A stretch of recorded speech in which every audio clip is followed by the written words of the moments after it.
Prime voice news में आपका स्वागत है। देखिए आज की बड़ी खबर।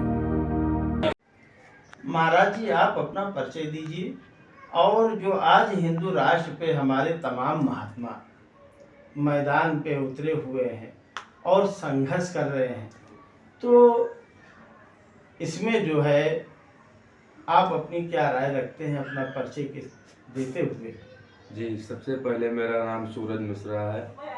मैं अवध प्रांत से हूँ और आपके इस चैनल के माध्यम से जितने लोग हमको देख रहे हैं, आपके इस चैनल से जितने लोग जुड़े हैं, सबको बहुत बहुत नमस्कार, प्यार भरा आशीर्वाद। और मैं आपके चैनल के माध्यम से इन सभी गणमान्य नेता जन लोगों से या हमारे यशस्वी मुख्यमंत्री, प्रधानमंत्री, सबसे मैं यही निवेदन करूंगा कि जिस प्रकार से हमारे इस भारतवर्ष के बड़े बड़े महापुरुष लोग, बड़े बड़े संत जन आज इस हिंदू राष्ट्र के लिए अपनी तपस्या कर रहे हैं, प्रयास कर रहे हैं, लगे हुए हैं। इधर मैंने देखा था अभी कुछ ही क्षण पहले बाबा धीरेन्द्र कृष्ण शास्त्री जी ने पग यात्रा भी निकाली थी, जिसमें उनके साथ में एक संत नहीं, अयोध्या के भी कई संत थे, वृंदावन के कई संत थे, बड़े बड़े महापुरुष लोग लगे थे। तो ऐसे जो मांग कर रहे हैं संत जन, मैं इन नेताओं से, माननीय यशस्वी मुख्यमंत्री जी से, प्रधानमंत्री जी से मैं भी यही अपील करना चाहता हूँ, यही निवेदन करना चाहता हूँ कि हिंदू राष्ट्र बहुत जरूरी है, जिससे हिंदुओं की भी कोई कीमत पता चले, इनकी भी कोई सुनवाई हो और ये भी सुखपूर्वक इस संसार में रह सके। यही निवेदन है मेरा। जैसे कि महाराज जी आप देख रहे हैं, धीरेन्द्र शास्त्री जी से लेकर जी तमाम हमारे संत जो कि पैदल मार्च करते हुए जी दिल्ली तक पहुँचे, जी अपनी बातों को पहुँचा रहे हैं। जी भारतीय जनता पार्टी की केंद्र से लेकर जी राज्य तक सरकारें उन्हीं की है। जी तो उनको ये जब हिंदुत्व की बात वो करते हैं, तो उनको ये कौन सी दिक्कत है हिंदू राष्ट्र घोषित करने में, जिसके लिए हमारे तमाम महापुरुषों ने, हमारे तमाम मान लीजिए कि तमाम समझ लीजिए विद्वान पंडितों ने जो मांग रखी, और मांग रखने के साथ साथ में वो लगातार प्रयासरत रहे। अब सब कुछ आपके हाथ में है, तो फिर अब राजनीति इसमें किस बात की है, इसको तो आपको तत्काल घोषित कर देना चाहिए। जी, ऐसे कार्य को करने के लिए इसमें राजनीति नहीं करना चाहिए, क्योंकि धर्म के कार्य में राजनीति कोई जरूरी नहीं है। और वैसे राम जी ने स्वयं कहा था, श्री रामचरितमानस में भी उन्होंने लिखा है कि जा सुराज पे प्रजा दुखारी, सो निप अवस नरक अधिकारी।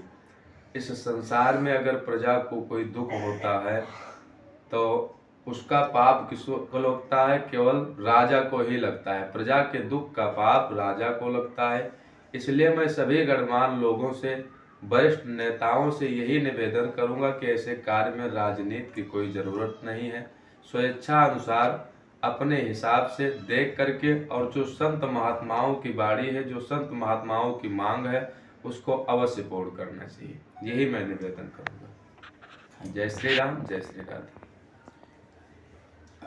जैसे कि आज हमारे महात्मा जी बैठे हैं और हिंदू राष्ट्र पे पूरा हिंदुस्तान जी अपने आवाज़ को बुलंद कर रहा है, तो इस संबंध में आप पहले अपना परिचय दें और साथ साथ में इस संबंध में आप कहना क्या चाहेंगे और अपनी बातों को पूरे देश के सामने रखना चाहेंगे, उसके बारे में आप। मेरा नाम प्रेमनाथ शुक्ल है। मैं समाज की सेवा करने में लगा रहता हूँ। पर जैसे कि रामायण में लिखा गया है, जहाँ सुमत तहाँ संपत्ति नाना, जहाँ कुमत तहाँ विपत निधाना। अब इसी बात पे ना टीका टिप्पणी की बात है। बात यह है कि जैसे हमारी कोई भी सरकार हो, जैसे अखिलेश थे, वो अपने राज्य में जैसा समाज था वैसा विकास उसने किया। जिस समय मायावती थे, उसने अपने समाज में जैसा राज था वैसा उसने कार्य किया।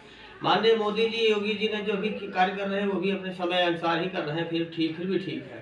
फिर भी जो लिखा गया, जो आज के समय जो चल रहा है, वो मेरे हिसाब से तो राइट भी नहीं है, और जहाँ पे 204 भी है। क्योंकि दर दर संत हमारे भटक रहे। संत के साधना से ये प्रार्थना पूरी होती है। साधु विद साधना होती है और ब्राह्मण विद ज्ञान होता है, सिंह विद सुरक्षा होता है, वैश्य विद भोजनान होता है। फिर भी इसमें मैं बहुत टीका टिप्पणी देखता हूँ, वो उसकी टिप्पणी करता है, वो उसकी टिप्पणी करता है। जो समाज सुधारक व्यक्ति हो प्रचार प्रसार कम करता है, वो सरकार जनता की सेवा पे जुट जाती है, सेवा करती है। मैं योगी बाबा जी से आदेशानुसार कहना चाहता हूँ कि जो भी कहना है वो एक बार टिप्पणी करें, बार बार नहीं। ये टिप्पणी करने वाला कुछ करता उड़ता नहीं है, बहुत कुछ देखा हूँ। जैसे कि अभी कल जी बताइए।